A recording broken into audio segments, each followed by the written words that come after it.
প্রাচীন পদ্ধতিতে নারিকেলের ছোবড়া থেকে আঁশ বের করে তৈরি করছেন বিশেষ ধরনের রশি। এই রশি দিয়ে তৈরি হয় বিশেষ আসবাবপত্র এবং এগুলো বিদেশেও রপ্তানি করা হয়।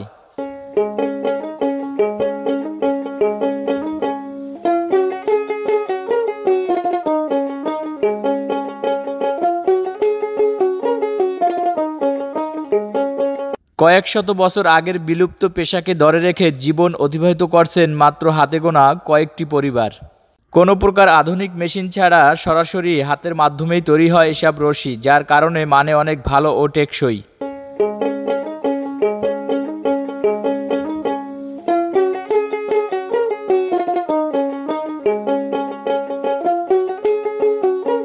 শুকনো আঁশ পেঁচিয়ে পেঁচিয়ে চরকার মাধ্যমে তৈরি করা হয় এসব রশি।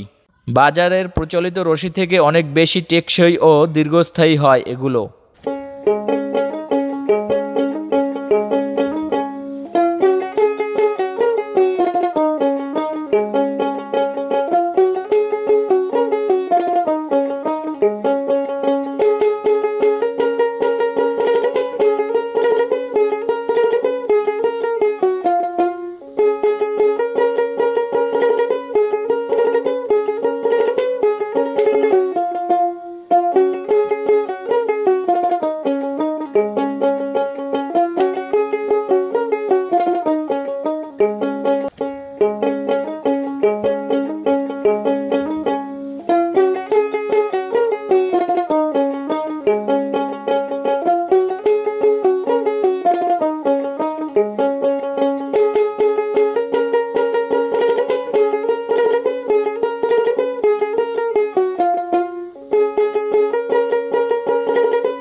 এটা সুতা, হ্যাঁ এইটাই সুতা। এটা কি বিক্রির জন্য প্রস্তুত হয়েছে?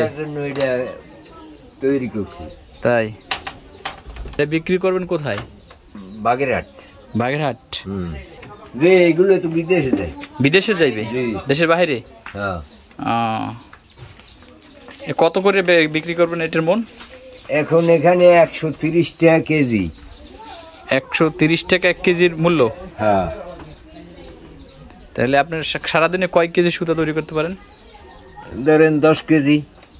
সারাদিনে 10 কেজি সুতা? হ্যাঁ 10 কেজি। তো অনেক সময় লাগে সুতা তৈরি। বাবা এতে টাইম লাগে অনেক। এরা বাড়ির থেকেই লই যায়। আচ্ছা আচ্ছা আচ্ছা।